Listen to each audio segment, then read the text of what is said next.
Ketika semua orang bicara soal Jepang, soal Qatar, bahkan banyak fans yang mulai menghitung peluang Indonesia hanya dari kekuatan lawan kita di Piala Asia nanti, ada satu hal yang justru bisa menentukan nasib Garuda di Piala Asia 2027. Itu bukan soal formasi, bukan soal naturalisasi baru, bukan juga soal siapa lawan Indonesia nanti. Melainkan apakah Marcelino Ferdinand benar-benar bisa naik ke level berikutnya. Karena di sepak bola modern, terkadang satu pemain kreatif bisa mengubah seluruh wajah permainan di sebuah tim.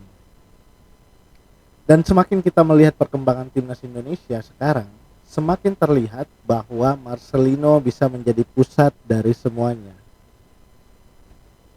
Assalamualaikum warahmatullahi wabarakatuh semuanya. Balik lagi di channel saya Reski Fajriansyah. Dan di video kali ini kita akan membahas kenapa satu pemain ini bisa menjadi penentu nasib Indonesia di Piala Asia 2027. Dan semakin saya analisa, perannya justru terasa semakin besar guys ya. Bagaimana selengkapnya? Yuk kita langsung masuk ke pembahasannya guys.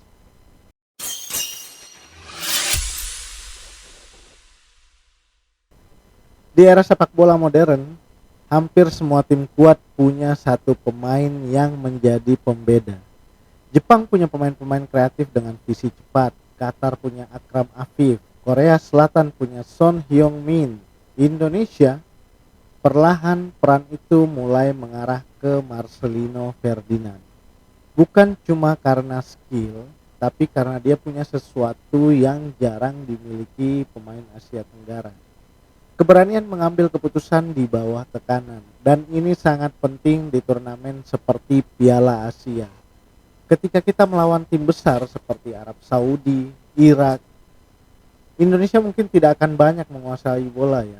Artinya setiap peluang kecil harus dimaksimalkan. Dan disitulah pemain seperti Marcelino selalu menjadi satu-satunya pemain yang bisa membongkar formasi lawan. Kalau diperhatikan, Marcelino ini bukan tipe pemain yang hanya menunggu bola. Dia aktif mencari ruang, berani duel, berani menusuk ke tengah, dan yang paling penting dia tidak takut mencoba sesuatu yang beresiko. Terkadang memang keputusan itu gagal, kadang finishingnya masih kurang konsisten, nyeleneh, dan lain-lain seperti kata netizen ya. Tapi justru tipe pemain seperti inilah yang sering jadi pembeda di pertandingan besar ya. Sudah kita lihat beberapa contohnya, golnya ke gawang Irak, golnya ke Arab Saudi ya. Bagaimana dia di-tackle waktu Indonesia melawan Argentina. Kalau semua pemain Indonesia bermain aman, kita akan kesulitan menciptakan peluang. Indonesia butuh pemain yang berani merusak struktur formasi lawan, dan Marcelino punya karakter itu. Ini bagian paling menariknya. John Hetman dikenal menyukai pemain yang fleksibel dan agresif saat transisi, dan karakter itu sangat cocok dengan Marcelino. Bayangkan jika Indonesia bermain lebih kompak lalu melakukan counter attack cepat. Marcelino ini bisa menjadi penghubung lini tengah ya, pembawa bola sekaligus kreator peluang.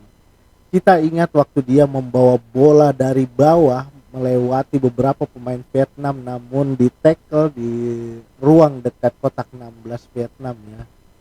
Itu sesuatu yang jarang kita lihat di pemain timnas guys. Apalagi kalau Hetman berhasil membangun sistem yang membuat Marcelino lebih bebas bergerak. Ini bisa menjadi evolusi yang besar dalam permainan. Karena selama ini Indonesia sering kesulitan punya pemain yang benar-benar bisa mengontrol ritme serangan saat melawan tim kuat.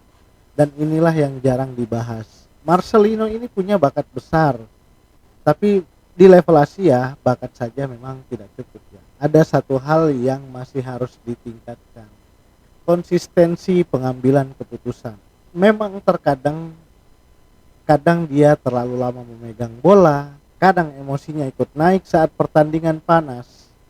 Di Piala Asia, satu keputusan kecil bisa menentukan hasil pertandingan. Dan tekanan nanti akan jauh lebih besar dibandingkan level ASEAN, guys.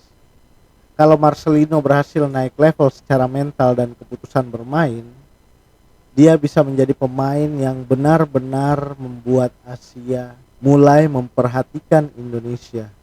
Mungkin terdengar berlebihan, tapi coba kita lihat, hampir semua tim kejutan di turnamen besar, mereka selalu punya satu pemain yang akhirnya menjadi simbol pembeda di timnya.